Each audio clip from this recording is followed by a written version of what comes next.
So ka nuna min wannan din ba. Wa already like. Shi wancan abun hasken nan ce ka kushe. Ba damu. Cika ido ne.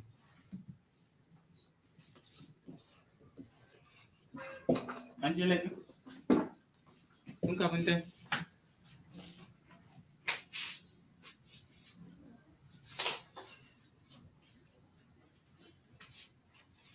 Start.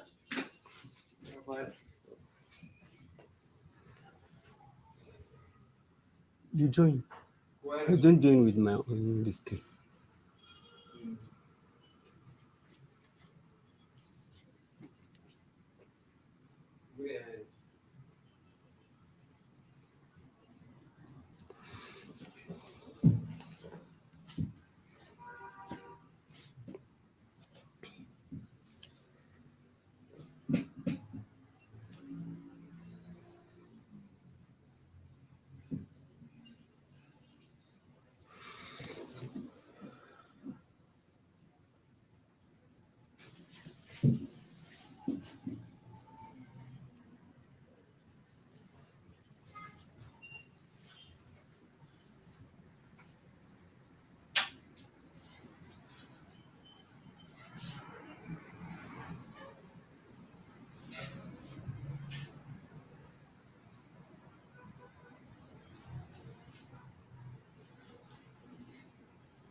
TV. Okay, comments.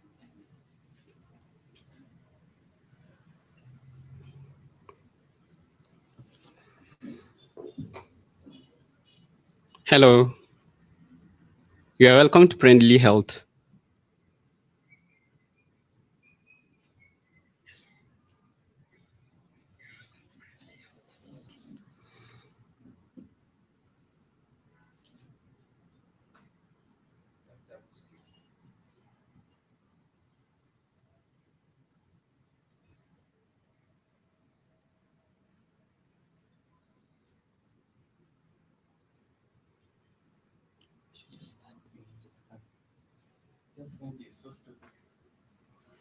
Right?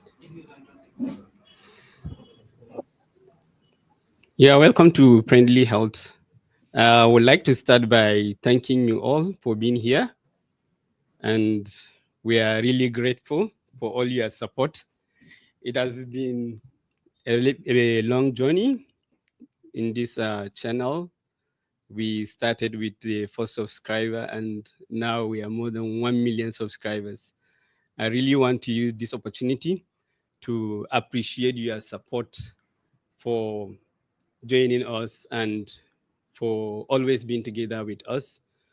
We are grateful. I am Dr. Yahya MS. I'm gynecologist by profession. I'm based in Nigeria. I've been practicing medicine for 15 years, and I started Friendly Health to see how I can share some of my experiences with my audience, especially pregnant women. But the channel has grown, and now we have so many subscribers, and now most of the subscribers, those that are watching the videos, are even males. So I'm really grateful. I would like to use this opportunity to thank you for joining this our live stream. Today we are going to discuss some of important questions that in pregnancy, and hopefully subsequently we will do more of these live sessions so that we can see how we can interact together, get to know each other, answer some of your burning questions related to pregnancy, childbirth, and health in general. And subsequently, we may be sharing other experiences Who knows, we'll share other life experiences as well, so that we keep learning from each other. So I was able to gather some questions from some were directly sent to my inbox via mail, and I think we'll start now. And pregnancy is an exciting journey for women, actually, but it's the kind of journey that comes with challenges. And one of the things is sometimes some of the pregnant women are not even sure what to do, and sometimes getting help may be confusing, especially in a sea of information. You go to the internet, you have a lot of informations that are some credible, some not. So we decided to see how we can be able to answer some of your questions. So if you have any questions, please kindly put it on the post, and we'll start with some of the questions that we have. One of the viewers sent and asked about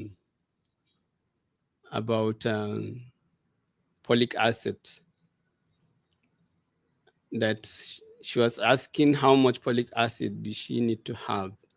And it's important to understand that folic acid is one of the important micronutrient that is very, very useful in pregnancy. And to answer the question, how much of the folic acid is needed, we needed to know, it depends actually. For just any other woman, any other pregnant woman, you may need to take 0.4 milligram, that is 400 microgram of folic acid every day.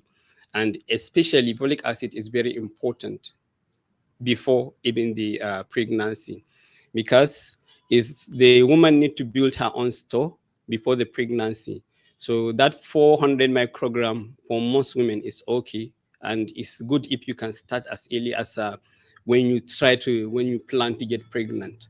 And subsequently, especially in the early part of the pregnancy, that is the first trimester, is the importance of folic acid is it helps in building your blood level, which most of pregnant women, they need a lot of nutrients and blood, so that it can help the expanding blood volume, the fetus that is growing. Another thing that is very important in folic acid is it prevents some of our congenital anomalies. Congenital anomalies are birth defect. This birth defect may be as a result of a lack of enough level of folic acid. And if you start by the time you become pregnant, by the time you know that you are pregnant, it might be too late if you have low level of folic acid. So it's very, very important to start early. You can start like 2 to 3 months before you get pregnant, because by the time you do the pregnancy test and then it shows positive, by that time some of the organs of the baby has already begins to develop, and folic acid will do will go a long way in preventing some of birth defects, and then also optimizing your health. And other thing that I need to talk about this folic acid is the sources. And most of the time, some of the pregnant women may not get enough folic acid in their diet. So there is need to supplement. And then the supplement, it comes in the tablet. And usually it comes either at 400 microgram or 5 milligrams. The 400 micrograms is meant for all other women, while the 5 milligram is meant for those women that are diabetic. They need to take a higher dose of folic acid. Those women that have a baby that has previous birth defect, they need to take a higher level of folic acid. Also, those women have epilepsy or other drugs that are antifolate, they need to take a higher level of folic acid. So I think the next concern we have, it has to do with one of the user, Aisha, was asking about she's a first-time mom, asking about what are the things that she need to watch out during pregnancy in terms of symptoms. If I understand you well, especially for a first-time mom, it's important for you to know what we call danger signs of pregnancy. And these signs are some of the things that you need to watch, because if you have any of these symptoms, If you have any of these symptoms or signs, there is need for you to see your doctor as soon as possible. One of the important things is vaginal bleeding. There was another question that I saw, whether is it normal for a pregnant woman to be menstruating. So anytime any woman, as long as you are pregnant, blood per vaginum, when you see blood coming out, it's not normal. Pregnant women don't menstruate. If you see any bleeding, it's not normal. We don't call it menstruation. So one of the common things that can cause bleeding during early pregnancy is miscarriage. And it's important whenever you see, even if it is a drop of blood, after you see that pregnancy test is positive and then you starting your pregnancy, even if it is drop, please talk to your healthcare provider, because it can be a warning sign. Some of these signs can be either miscarriage, or it can be because the baby is not staying where it is inside the womb where it's supposed to be. Other Another important danger sign, which is common, is swelling of the body. Usually, as the pregnancy grows, pregnant women may have some body swelling, especially in their feet. This usually seen over the time when especially when you go on during the day doing your activities, you will realize that your leg is becoming swollen, and that one may be normal. And usually, that kind of leg swelling, it usually disappeared when you lie down on bed, and subsequently it may recur during the day. But whenever you see you're having swelling of the hands or you're having swellings on the face, those are danger signs. And this one, it can be as a result of the fact that your blood pressure may be going high. That's the reason why you may be having a swelling of the face on hands. And then also it may be that early pointers of kidney problems, which is very, very, very important. Whenever you see the your hands and then your face it becoming swollen, it's very important for you to go and see your healthcare provider. Another important symptoms that you always, every pregnant woman should look out for is fever. Whenever your body is getting hot, it's not normal. Normally, you will feel like what we call internal heat. Usually, early in the pregnancy is because of the hormone progesterone. It increases your basal body temperature, and then you may feel like you're feeling a little bit warm. But whenever you are having fever, your body is becoming hot. It's not something that you stay at home, because one of the problem with fever in early pregnancy is it can, when the body temperature is very high, it can result in birth defects. So that's why some of the pregnant women, we don't want them to be using sauna or hot baths, etc., because it can increase your body temperature and it can be a problem for the baby. Another problem with high temperature is it can result in contractions. The uterus can just start to contract before you know it when the temperature is high. And the problem with that is early in the pregnancy, the moment the uterus begins to contract, the baby will get out and you may have miscarriage because of that. However, late in pregnancy, contraction of the uterus because of fever, other things, it can result in what we call preterm labor. That means the baby coming out before it is time. And that one will be a problem, because subsequently, the baby may have so many other complications if the baby comes out early. So please, whenever, pregnant women, whenever you have fever, please go to your healthcare professional, and you should always seek for help.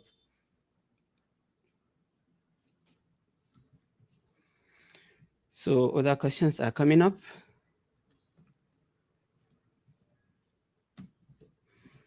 Okay. So other thing that we need to also talk about in terms of common symptoms that can be a danger signs is epigastric pain. Epigastric pain, what we mean by epigastrium is the upper part of the chest, just the lower part of the chest, just in between your belly button and then your chest. That part is what we call the epigastric region. And it's common for pregnant women to have symptoms like that, because usually as the pregnancy increases, the size of the womb get larger, it compresses on your stomach, and the acid usually goes back into your chest. And in that case, the acid will cause some burning sensation here.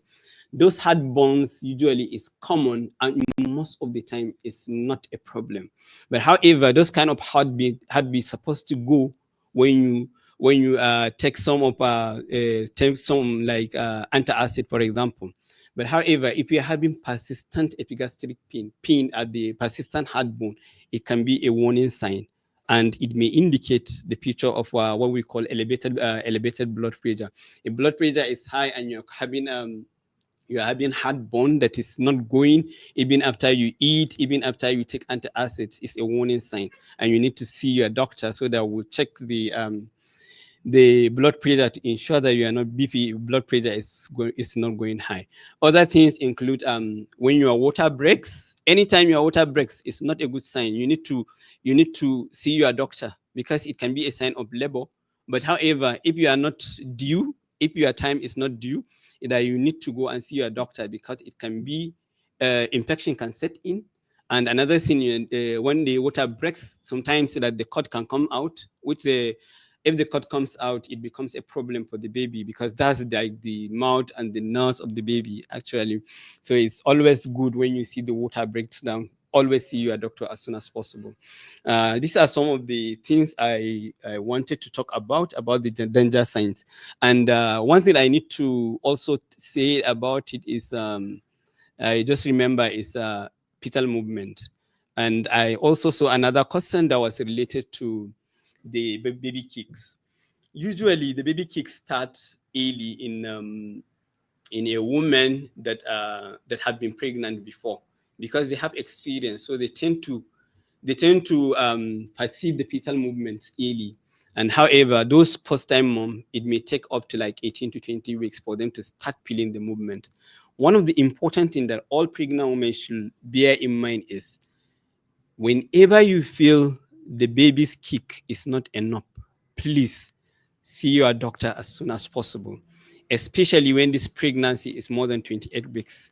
Usually, early in the pregnancy, you may not feel the movements enough, and the baby may not have a pattern. And in that case, you may not understand the pattern. But however, as the baby grows up, it begins to reach the third trimester, the third part of the pregnancy, you will start to have a pattern, and each baby will be different. Some babies are more active than others, but the type of pattern that you have your baby that you are used to, you always need to take note of that because like for the babies, whenever they are having problem, the first thing that they usually do is to conserve their energy. Part of the conservation of energy is for them to reduce their movements.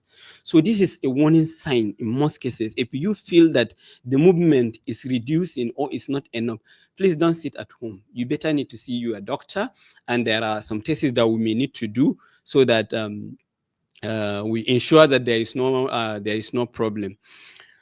Also, part of the let me get the next question. Yes. Someone was asking, she noticed that another first time mom, she noticed that she has been going to toilet very, very, very, very often. And it seems like it's even disturbing her sleep.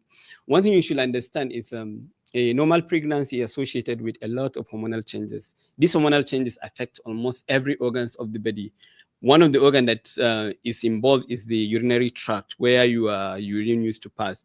And one of the things that happens is there is increase in blood flow to your kidney.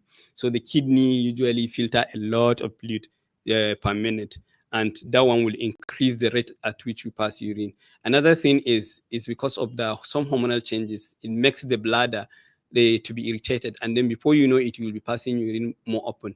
As the pregnancy increases, the uterus, the womb that is growing, will be compressing on your bladder. So instead of the bladder to accommodate urine that is almost like this 500 mils, then the capacity of the bladder will become reduced. And if the capacity of the bladder became reduced, that one of the things that usually happens is that you realize that you go to restroom very often. And it's important to understand that that one is a common symptom. But however, whenever you are going to restroom very often and you realize that usually it wakes you up at night, you are having either when you pass urine, you are having pains, or you are seeing the color of your urine is changing, or you are having fever, your body is getting hot. Please, that one is not a normal changes of pregnancy. That one can indicate urinary tract infection, and you need to see your doctor as soon as possible. Um, Okay. Someone is asking, is it safe to have sexual intercourse during pregnancy? Okay. Usually, this is another common question that pregnant women ask. Actually, sexual intercourse is safe during pregnancy, except if your doctor asks you not to. There are some reasons that we may restrict sexual intercourse, you understand, during pregnancy. But if you are normal, if there is a pregnancy is going well, and there is no any other danger signs that we said, it's very okay for you to have sexual intercourse as much as you want throughout the pregnancy. But however, whenever you are diagnosed with one of the conditions that we usually restrict sexual intercourse is, for example, if your water breaks, that one, there is increased risk of infection, and sexual intercourse may not be advisable at that time. Another important thing is when you're having vaginal bleeding. Vaginal bleeding may be a warning sign, especially late in the pregnancy, may be a warning sign that the placenta is situated the lower side of the womb, which it can be a problem. In that case, that's what we call placenta previa. And sexual intercourse can provoke bleeding. And in that case, bleeding can be torrential. So if your doctor says that you have placenta previa and then is covering the os and advise you not to have sexual intercourse, you need to respect that. Other things Another thing that we may restrict sexual intercourse is, for example, those women that are having miscarriage and the baby is wants to come out. For example, if you start having bleeding while in the early pregnancy, that may be a symptoms of what we call threatened miscarriage. That means the pregnancy want to come out, and in that case, it's important for you not to abstain from sexual intercourse until the bleeding stops. Another reason why you may need to stop sexual intercourse, need to abstain from sexual intercourse is when you have what we call the cervix that is weak, it cannot be able to hold the pregnancy. So sometimes we put a thread around the cervix. That what we call it sacrilege, and that thread is meant to hold the pregnancy so that the baby will not open the womb, and then its miscarriage will not happen. So, but however, if we put that sacrilege, we usually tell pregnant women, especially after the surgery, after the procedure, to abstain from sexual intercourse as much as possible until we review and everything is normal, because in some cases, it may cause a failure of the procedure, which it is not what we want actually, and some of the things that women ask, and usually is the sexual intercourse, whether it can cause induced labor. Sometimes pregnancy can, some women, the moment they reach close to delivery, their due date, they become apprehensive and they become anxious. Like, what if they can have sexual intercourse? They will be told that sexual intercourse can make them have labor to start. And the way labor start is a complex process actually, and usually start from the fetus that will decide that you want to comes out. However, the semen, the sperm contains some chemicals that usually initiate labor, but the amount is too small for in most cases to cause labor to start. So whenever you are reaching, you are passing your due date and you're becoming apprehensive, the best thing is to see your doctor so that we can use other methods that are proven to be effective in starting labor. Okay, the other question is about what are the signs, whether one user is asking whether how will she know whether she's having a girl or a boy. This is something that is very common, and you see a lot of midwife tales on the internet. So many people talk about so many things, like if you are carrying high, this, if your baby's heart is greater than 140, it's a girl. If your baby's heart is less than 140, it's a boy. We need to understand that it's good to use those things for fun, but they are not scientifically proven. So for you to know, there are few methods for you to accurately know the whether you are carrying a boy or a girl. And the way you carry, whether you are carrying high or low, that one does not predict that. The baby's heartbeat, it does not predict that. you thinking whether you have excessive nausea, vomiting, excessive vomiting will mean whether you're having a girl. That one does not predict that. You all using this Chinese calendar, all other things like that. Actually, it doesn't work. One of the most important method for you to know your baby's gender with high level of accuracy is ultrasound scan. And the best time to do that ultrasound scan is around the time you are doing your anomaly scan, anything between that 18 to 22 weeks of gestation, because the baby is still a little bit relatively small and it's easier for the baby to turn. You can be able to see in between the baby's thigh and see whether it's any pictures of whether it's a boy or a girl. But and apart from the ultrasound scan that you can do around that 18 to 22 weeks, the problem with the ultrasound scan, if you can do very early, because some will keep asking on the channel whether they can know the sex of the baby as early as like 10 weeks, 8 weeks during with an ultrasound scan. Actually, at that time, this ultrasound scan is not reliable. And again, after that, after that 32 weeks, almost close to delivery, it becomes difficult because the baby already growing bigger and already occupies most of the uterus. So getting to know the sex of the baby because of the way the baby will be lying down, like it becomes a little bit challenging and difficult. So if you want to know the gender of your whether the baby is a boy or a girl, is better you do it around that second trimester. So another thing related to this gender is there is a new test that is usually, if you want to know very early, you can know, and we use what we call cell-free DNA. Cell-free DNA is a form of a test that is the way that the test is done is the mother's blood is taken and a fragment of the baby's DNA will be checked in the mother's blood, because usually around that 10 weeks and above, some of the baby's DNA will be transferred through the placenta to the mother. And in that case, if you take the mother's blood, you can be able to pick the baby's DNA, and those DNA in the same carries all the informations about the baby, and you can be able to see whether there is any either presence of a Y chromosome or not. If there is presence of Y chromosome in the baby's DNA, DNA, that means the baby is likely to be the baby is a male. If there is no Y chromosome, we assume that the baby is a girl. So this is important for us to know. Other methods that we can do to know with accuracy the baby's whether you are carrying a boy or a girl is some amniocentesis. Amniocentesis, we use needle through the mother's abdomen, the tummy, and then we put it, and then we take the water that the baby is swimming inside, and then take some of the cells and then detect whether the baby is a girl or a boy. Also, we can use what we call chorionic villus sampling, and this is another method that you can puncture and then take cells from part of the placenta and part of the fetal membrane, and those cells that you are taking that you take can be used to assess whether the baby is a girl or a boy.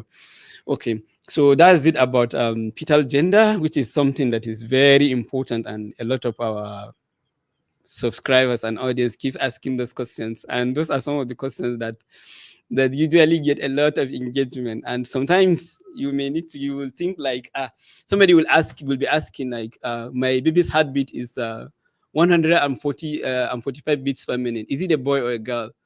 The only thing that you need to say is normal, because that one cannot predict whether it's a boy or a girl. Okay.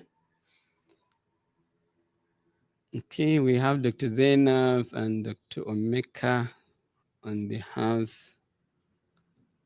Dr. Zainab, can you please on your camera so that you can share some info with the audience? Please, if you have any question, you can still post it on the comment so that we can take it as we go. And can you take paracetamol when you are pregnant? A user asked whether you can take paracetamol when they are pregnant. Pain is one important thing that usually is a one challenge in pregnancy, and it's important to know how to take care of it, especially if you are pregnant. One of the pain that you can usually the pregnant woman can have is lower abdominal pain. As the pregnancy grows, is I usually tell some of my patients that it's just like you are carrying a bucket of water and you cannot be able to keep it down, and you just understand how difficult it is. And sometimes it compresses your nerves, it compresses your bladder, and have a lot of symptoms. One of them is pain. So it's important to know how to take care of those pains. And one of the thing is what the subscriber is asking, whether she can use paracetamol or not. Paracetamol is safe, usually safe in a pregnancy, and it's one of the common analgesics that we use. Especially, it's an over-the-counter drug. Is the Americans will call it acetaminophen. So it's one of the important over-the-counter drug that we can use as a first line.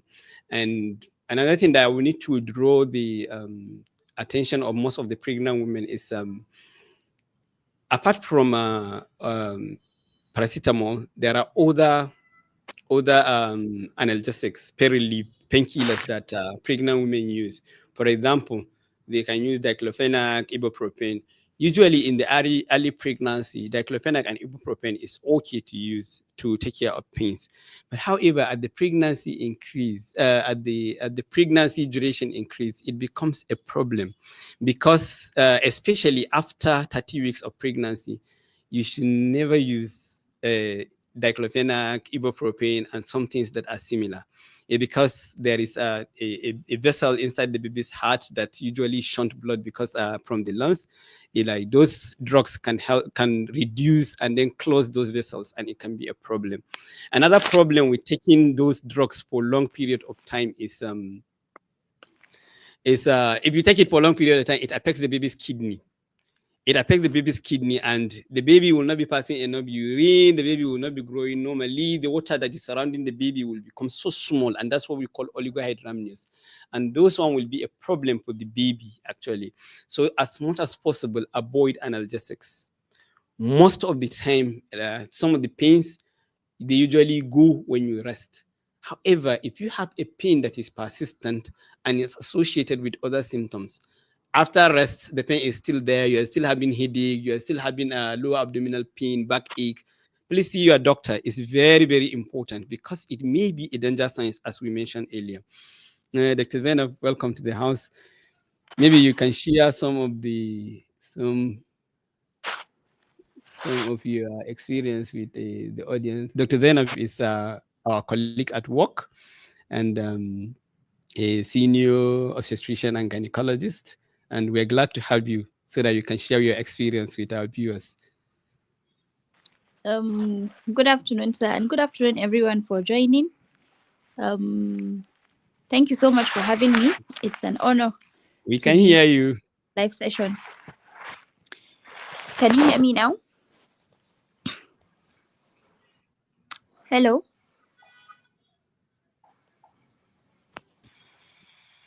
Yes, I think I can hear you loud and clear, Dr. Zainab. This is Dr. Mecca. Okay, but I think Dr. Aya cannot hear me.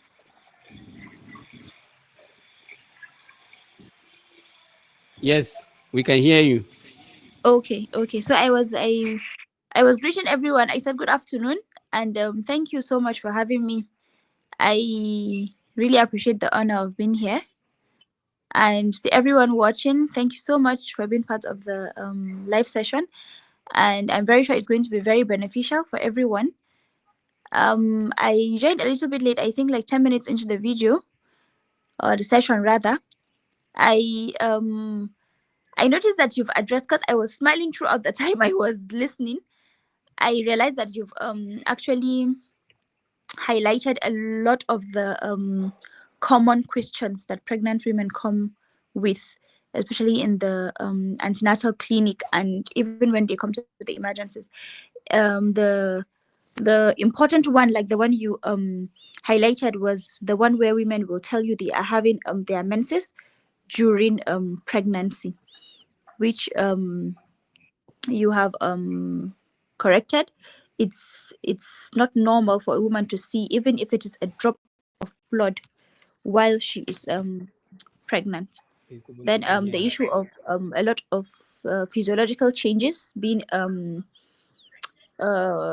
regarded as being abnormal, especially for first-time mothers. They are quite disturbed and apprehensive when it comes to those things. I think you've highlighted almost everything.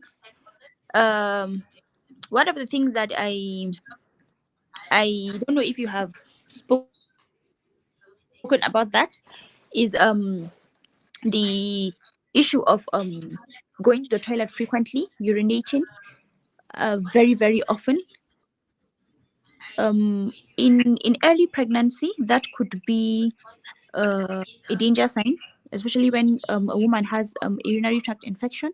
In early pregnancy, she will notice she goes to urinate quite frequently, sometimes at night, sometimes during the day, and there might be some associated pain that is persistent and does not go away. Sometimes there might be no pain with urination, but just the frequency of urination. So I think it's not something that women should take lightly. They should present to the hospital and seek assistance. When it's in the later part of pregnancy, it could be normal, especially because the pregnancy is advancing, the baby is growing bigger, and it is pressing on the woman's bladder. So for that, it could be normal. However, if there is Thank you so associated much, Dr. pain, Zainab. Well or done. it's becoming more worrisome, or it's becoming worse rather, it's important for the woman to seek care. Then I just remembered something now, and it actually just skipped my mind. I don't know, maybe when I remember, maybe you can continue, sir, and then when I remember I would highlight it. I heard Dr. Emeka's voice, but I can't see him.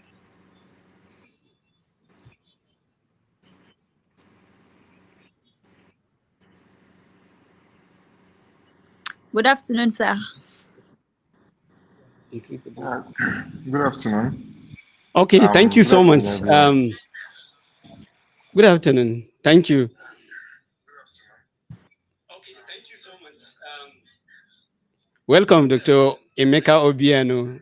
We are glad to have you here. It's another a senior obstetrician and gynecologist.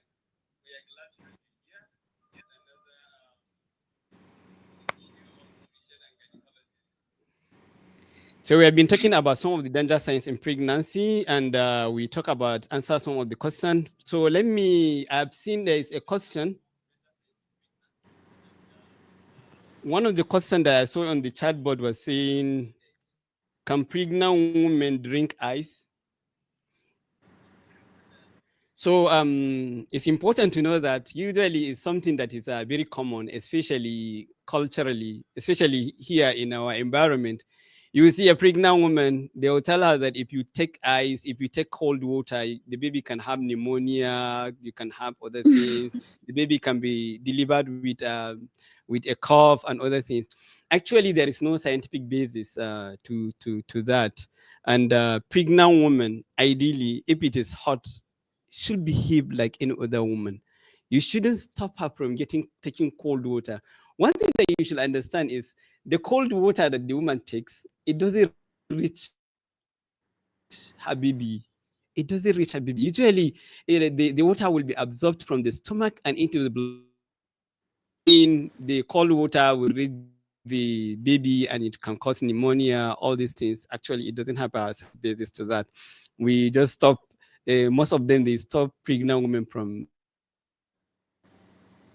We don't usually stop that. But at least what we usually want is, sometimes if you're seeing pregnant women taking ice, it can be another danger sign.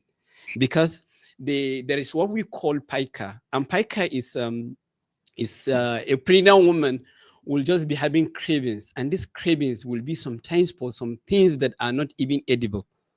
So, for example, you see a pregnant woman trying to take a soil, and pregnant women, you understand, having excessive craving for ice, for something that doesn't have any nutrients.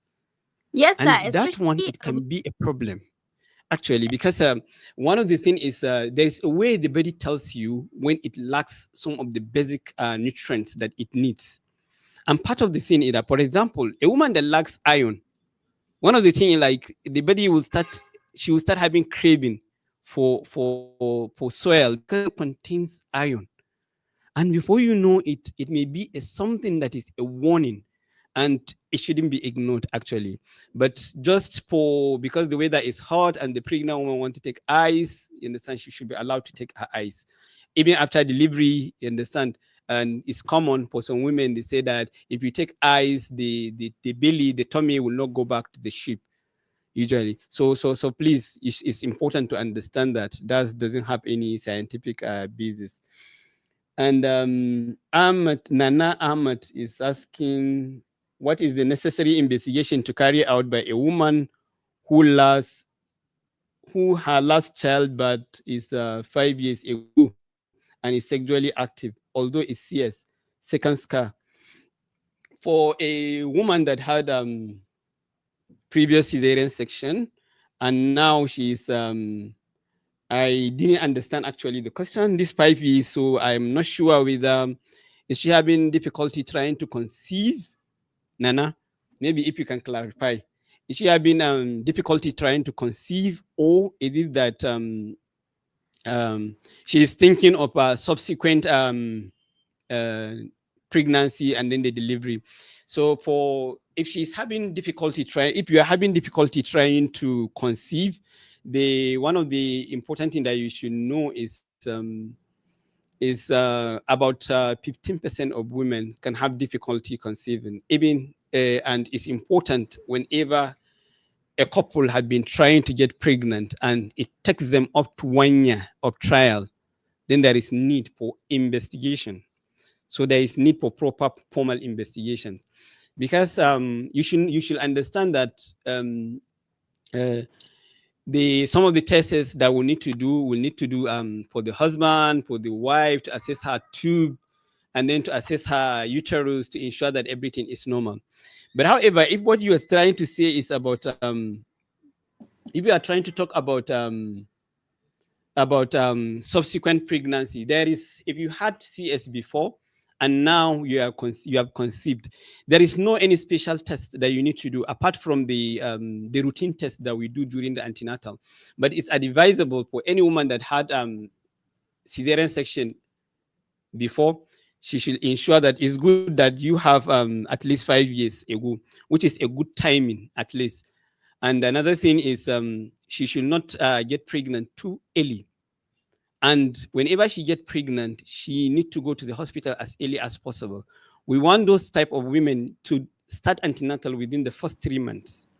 And during the antenatal care, even the prenatal care, there are multiple, some of the histories that we need to take to ensure that the previous pregnancy will not affect this one.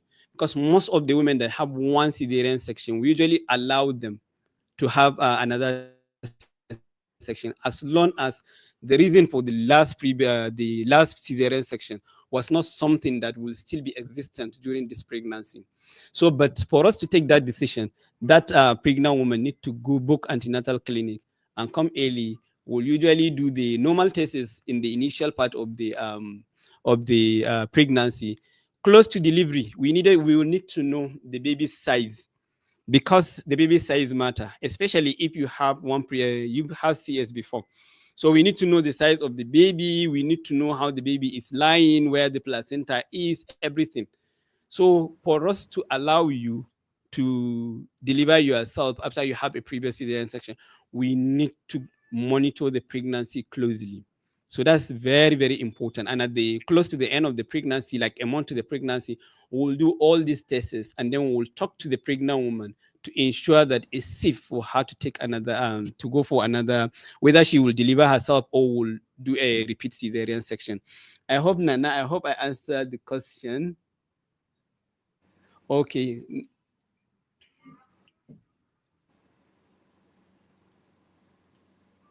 Usman Haruna is asking, how can women cope with anxiety and depression during pregnancy? May I will allow Dr. Emeka Obiano to maybe respond to that. Okay, good afternoon all. For those who are joining the house from Nigeria, my name is Dr. Emeka, an obstetrician and gynecologist who is practicing in Nigeria. For Usman Harun's question, how women will cope with anxiety during pregnancy. For women who have anxiety, the only way to cope is by trying to liaise with her healthcare provider, where the healthcare provider will try his possible best to try and find out what the possible cause of the anxiety is. People who are in their normal state of health will not just have anxiety disorders, except if there's an underlying cause. So one of the first way to get the underlying cause is taking a history, examining the patient, and then, if possible, managing such a patient with a psychologist or a psychiatrist. Um, Most patients who have anxiety disorder will have presented with complaints of maybe adverse pregnancy outcomes in the past.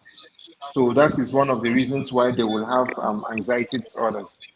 So as the healthcare provider, the way to help such a woman is to find out what would have been the cause of the anxiety disorder, um, which I have said earlier, it's by trying to find out the history. Let's take, for example, a woman who has had current pregnancy losses, meaning she has had so many pregnancies that she has lost with starting from 2 or 3 pregnancies. That can actually make her have some form of anxiety disorder. A woman who has had an early neonatal death, meaning a child who died within a few days after delivery, is one of the causes of anxiety disorder. Then another thing that can cause an anxiety disorder in a woman who is pregnant is the fear of pain when No, she's please. going to undergo labor. So what as the healthcare provider, the most important thing to do is to reassure these women and tell them that labor is can be a painless process, thereby informing her and preparing her when she's about to go in for the labor process with the help of the anesthetist to give her some of pain relief, which will come in various means, ranging from medications given IV, emotional support. Other forms of pain relief will come as a form of epidural anesthesia, where where the client will not have pain.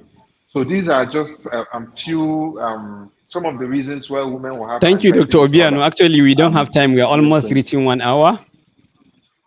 Okay, so so those are some of the things, and women who have anxiety disorder should try and contact their healthcare You can hear me, providers ba? to be able to find a way out. Yes, I can hear you loud and clear.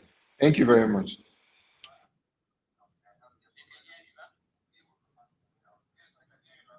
Okay, so please, we have very like 10 minutes remaining for the call. Thank you so much for answering that question. On build up with that question, I think it's very important. One very important thing that I need to call our attention is women usually have anxiety, depression, and other things. Apart from those that have other basic problems behind, if you have any woman that has anxiety and have any woman that have anxiety disorder and those women that have depression, those ones it's important for you to see for them to see a psychiatrist, to see their doctor. But however, most of the anxiety in pregnant women is a result of them not sure of what is going on, what is going to happen, especially first time mothers. They don't know what is going to happen. So this is important for healthcare workers to carry them alone. So another thing that is very important for them is male involvement. The husbands, actually, the partners should be involved in the care. For example, it's important for them if they are coming to clinic, they should be followed by the partner so that the husband should come and understand what is going on and then provide some form of support. Pregnancy is stressful, so some of these women may have anxiety. So it's important to look at it holistically. Especially at work, you see pregnant women, you understand, may not have break, other things, you understand. People need to be considerate, actually. And this is some of the things that those that deliver before need to reassure them, tell them that this is something that is a normal process, and you have empowering people that will take care of you during delivery and everything. I think that one will go a long way to reduce the anxiety. We plan to just spend 1 hour, so we have only like 10 minutes to go. And some of the questions are still coming in. And let me see this. How to reduce abdominal size after delivery. This is something that is very important, and you see so many women, especially it's important for pregnant women to go back to their own shape, because the way the pregnancy can change women, and it's good for us to know the body take care of itself. There is no way your body will ever go back to how it was before the delivery. It cannot happen. However, most of the thing, especially the size of the uterus, will go back. It is a normal pre-pregnancy state. But sometimes you see stretch marks, what we call stria, on the skin and other things, that those things, they can only fade, but they don't usually disappear completely. And you'll see a lot of women trying to use a lot of creams, buying so many things, and then those stretch marks, wanting them to go. Those ones, they only fade, and most of the time they will not go completely out. And some of the cream that you are putting on those stretch marks may be harmful. Another thing is immediately after delivery, in some cultures, you see the woman tying a wrapper around their tummy because they feel that there is something inside. Usually, there has to be something inside that abdomen. Immediately after the woman delivers, you feel something that is hard, especially in the lower part of the tummy. That's the uterus. And you see it around the level of the navel, and that is normal. That's normal. By the time that woman reaches 3 weeks to 4 weeks, that uterus will disappear. But initially, you will feel something, and then you feel like hard, sometimes like stone around that area, and then you see it's firm. When you touch it, sometimes you see it. That's the uterus. You don't need to be tying it, you understand, and thinking like when you tie it, it will go. It will go on its own. You don't need to do anything. Another thing is the hot water that we discussed earlier. Some women think like when they take hot water, everything will go back. It is no. The body will take care of itself. It needs minimal interference. Just the best thing that you do is to eat balanced diet, ensure that you have a good support, because that mental health that we mentioned, anxiety and depression, is also very important post-delivery, after you deliver. Take balanced diet, eat healthy, allow the body to take care of itself. So I think that's the response for that question. And a user is asking whether post-delivery family planning, if a woman is having high BP, whether she can take family planning. It's important to know that there are different forms of contraceptives, which we commonly call the family planning. And each one, there is what we call medical eligibility criteria. Medical eligibility criteria is each woman should have a evaluation for her to get the best form of family planning for her own health, for her own lifestyle, for her own choices. For example, any woman with high BP, we don't want them, especially if the BP is high, we don't want them to take the pills, because the pills would increase the risk of complications. Some of the complication is blood clot inside their blood vessels. So we don't want women with high BP to be taking the pills. But however, she can take other forms of pills that are not combined. Usually the pills will either become a single, or it contains one hormone called estrogen and another progesterone. So with high BP women, we don't want them to be taking that. But there are other different methods. So it's important whenever you, after delivery, talk to your healthcare providers. They need to look at your health record. They need to look at your lifestyle. They need to look at your body weight. They need to look at how long do you want to abstain. Do you want to space your children before, and then like they will give you the appropriate one that is suitable for considering your health and then the other factors. Another thing that is common that some of our users keep asking is, especially after miscarriage. After miscarriage, family planning is very, very important. You don't want women, the moment after they miscarry, to take in again. The body, as we said, the body needs to recover. But in that case, the choice of the contraception will differ. Because if somebody just now have miscarriage, we expect her to have like at least 6 months. Let her rest for at least 6 months before she takes in again. So the type of the family planning that we are going to use in that case will not be something that will take long time. You understand? We'll prefer something that will just allow her to just have a small time to rest, and then subsequently it could be easily removed or that you easily be stopped, and then the return of fertility is fast. So all these details, maybe subsequently, if we have another session, we'll talk about maybe family planning pills and other things in more details in the next this thing. So we are approaching 1 hour mark, and sorry, let me respond to this. What is the cause of vaginal varicose being in pregnancy?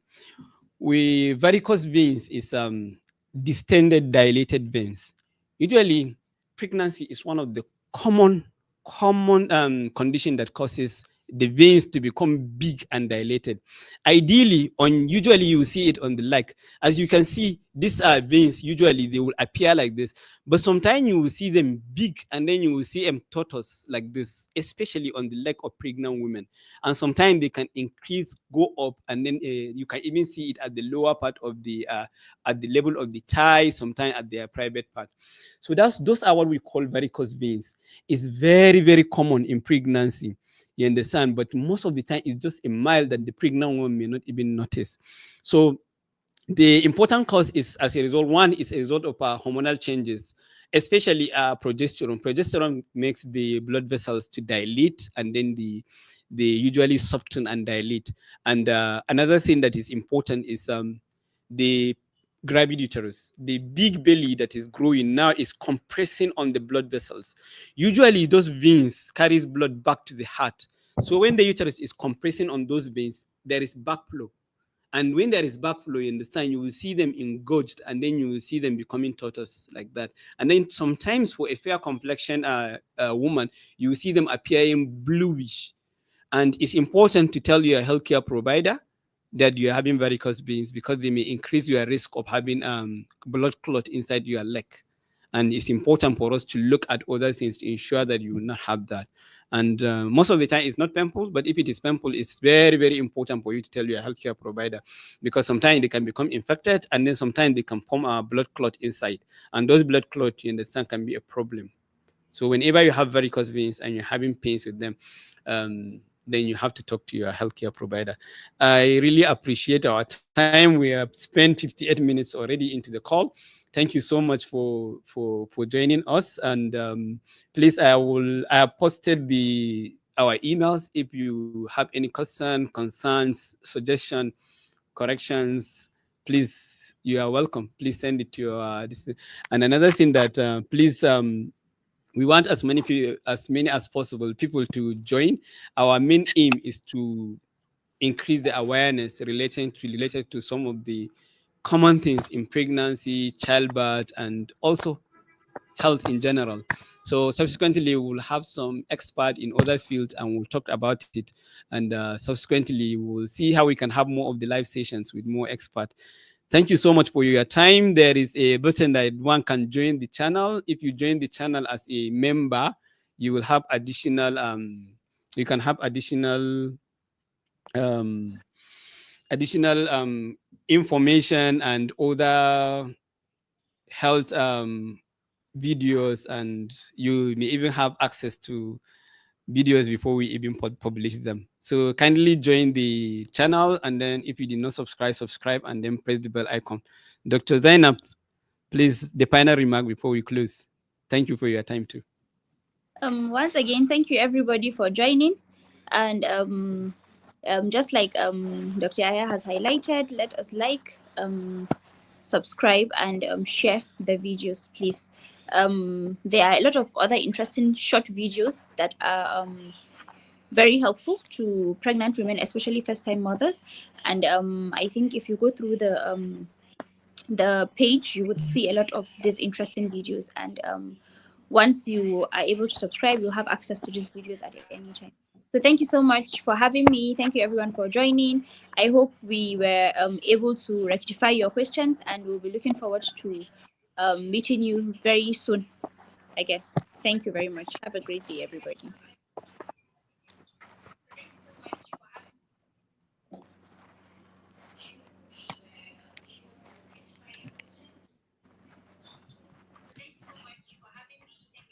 Over to you, sir.